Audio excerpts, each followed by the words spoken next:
درود دوستای خوبم، هنگامه هستم با آشپزخونه من خوش اومدید. امیدوارم کلی حالتون خوب باشه دوستان. امروز اومدم کنار همدیگه خورشت انارویج درست کنیم.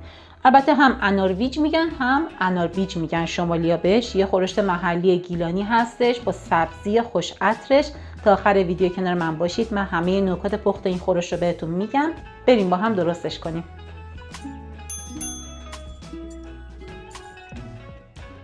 دوستان برای درست کردن خورشتمون اول از همه اندازه 2 تا 3 قاشق غذاخوری نکنید. من روغن ریختم تو ظرفم. یه دونه پیاز ریز خورد شده، سایز پیاز متوسط هستش، میریزم تفتش میدم تا سبک بشه.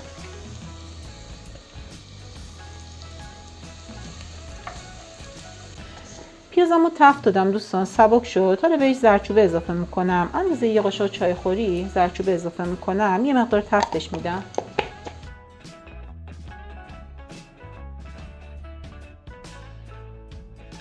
من 300 گرم گردوی نرم آسیاب شده اینجا دارم. آسیابش کردم.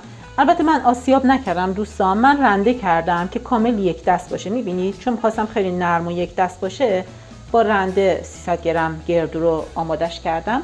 حالا من همیشه در مورد غذاهایی که توش گردو استفاده میکنیم این نکته رو گفتم. حالا من اینو میریزم با پیاز تفتش میدم، همینطور که دارم نکته رو میگم.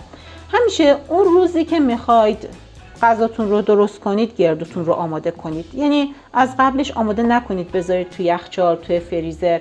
قطعا طعم بهتری داره وقتی که تازه به تازه آسیابش میکنید گردوتون رو. خیلی اون طعم تازگی رو خیلی قشنگ توش احساس میکنید وقتی که غذاتون بپزه. حالا در حدی که خامی گردو گرفته بشه تفتش میدم گردو رو. بعد بوش رو احساس کنید که بوی خامیش بلند میشه، بوی اون تفت خوردگی که خامیش گرفته شده. ولی خیلی هم زیاد سرخش نکنید که نسوزه گردوتون رو تلخ بشه. گردومو تفت دادم، خامی گردو گرفته شد.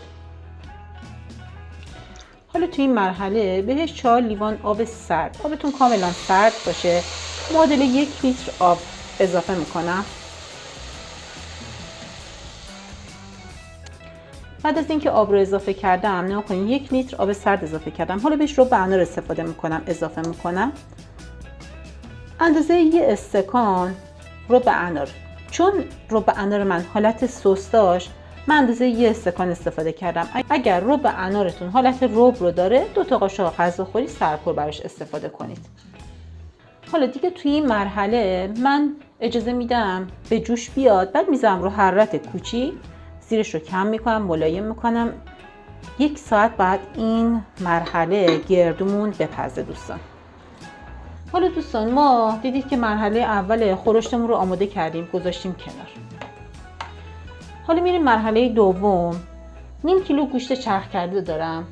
بهش یه دونه پیاز رنده شده. آب پیازم رو یه مقدار گرفتم، خیلی نذاشتم خشک بشه ولی آبش رو گرفتم. نگاه کنید من این تیکش رو بردارم از روش. خیلی هم خشک نیست ولی خیلی هم آبدار نیستش. با 500 گرم گوشت چرخ کرده، 1 قاشق مرباخوری نمک، 1 قاشق چایخوری فلفل سیاه، 1 قاشق چایخوری هم زردچوبه. حالا حسابی ورزشون میدم تا موادم چسبنده بشه و به خورد همدیگه بره.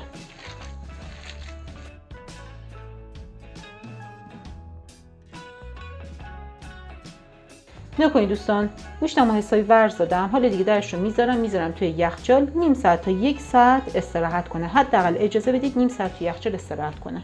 ببینید دوستان 1 ساعت از زمانی که گفتم که گردومون رو میذاریم 1 ساعت میپزه، الان 1 ساعت گذشته. حسابی به روغن افتاده گردوهام. حالا موقعشه که ما بهش سبزی مخصوصش رو اضافه کنیم. حالا برای سبزی که ما برای خورشت انارویج استفاده میکنیم سبزی معطر هستش. این سبزی مخصوص شما رشد میکنه توی استان گیلان. چوچاق هستش اصل این سبزی که باید توش یه سبزی معطر باشه. ولی حالا ترکیب سبزیش چی هستش؟ گشنیز، جعفری، نعنا و چوچاق. توی شمال اگه چوچاق نداشته باشن جاش خالواش استفاده میکنن و قطعا فقط توی شمال هستش، ما جاهای دیگه نداریم. مثلا حالا ما که تو ترکیه زندگی میکنیم شرکتایی هستن که این سبزی رو میارن، ولی من اصلا نداشتم و ترکیب خودم رو استفاده کردم. تو هر شهری که هستید با سبزی‌های معطر اون شهر میتونید این خورشت خوشمزه رو درست کنید دوستان، اصلا جای نگرانی نیست. حالا من ترکیبی که استفاده کردم گشنیز، جعفری، نعنا و آویشن تازه هستش. آویشن تازه که اینجا هستش من از بازار روز تهیه میکنم، طعمش خیلی خیلی شبیه به چچاق هستش، خیلی خوش عطر رو، اصلا مزه آویشنی که خشک میکنیم رو نمیده، خیلی سبزی معطر خوشبویی هستش و همچنین خوش طعم. حالا من این سبزی رو که قبلا آماده کردم، تازه گرفتم دوستان، آماده کردم ولی سرخش کردم، بعد خورد کنید، سرخ کنید. بعد رنگ خورشتتون به این سبزی خیلی بستگی داره، هر چقدر سبزیتون رو بیشتر سرخش کنید رنگ تیره تری به شما میده، ولی نسوزونید سبزی رو. بعد بالا سرش وایسید مدام سرخش کنید. من برای این میزان 200 گرم سبزی سرخ شده دارم استفاده میکنم. حالا از زمانی که من اینو ریختم، چون از فریزر در آورده بودم، بعد که سبزی ها یخش باز شد، بعد از این زمان هم حدود 45 دقیقه زمان میدم تا سبزی ها من بپزه و خورشتم یه مقدار جا بیفته. حالا دوستان تو این زمان که سبزی و خورشت، یعنی سبزی رو که ریختیم تو خورشتمون داره میپزه، ما مواد گوشتی رو آماده میکنیم. 1 ساعت گذاشتم استراحت کرده مواد گوشتیم توی یخچال. حالا کوفته ریزه درست میکنیم. یه مقدار دستتون رو مرطوب کنید. بعد من اینا رو کوفته ریزه میکنم، میچینم تو مایتابه‌ای که میخوام سرخشون کنم. بعد همه این گوشت رو کوفته ریزه کنیم و بچینیم تو ظرفمون.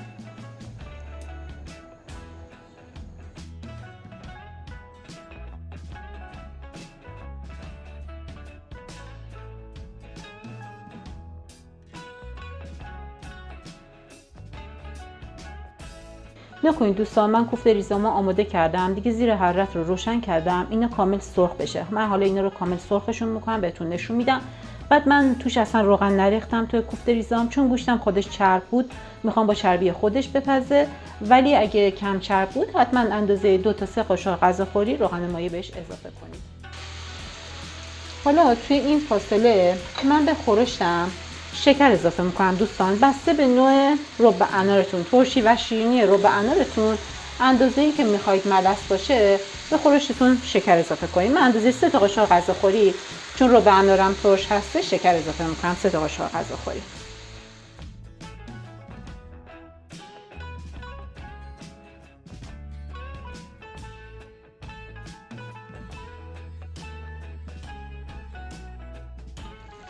کوفته ریزامو سرخ کردم. توی این زمانی که من کوفته ریزا رو آماده کنم و سرخ کنم دیگه 45 دقیقه زمان گذشت از موقع که سبزی رو اضافه کردم.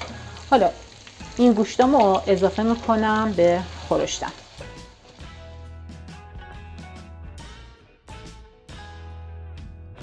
یه مقدارم بهش نمک اضافه میکنم بعد که گوشت رو اضافه کردم، من یه قاشق چای خوری. بعد دیگه درش رو میذارم، اجازه میدم 45 دقیقه دیگه هم با گوشتا بپزه و خورشتمون کامل جا بیفته.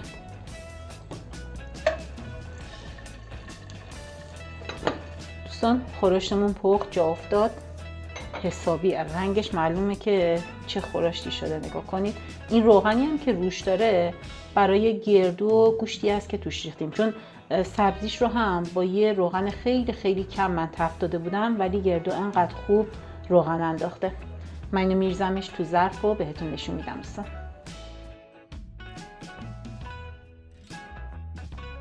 دوستان بفرمایید، اینم خورشتمون، من ریختمش تو ظرف. امیدوارم درست کنید، از طعم بی‌نظیرش لذت ببرید.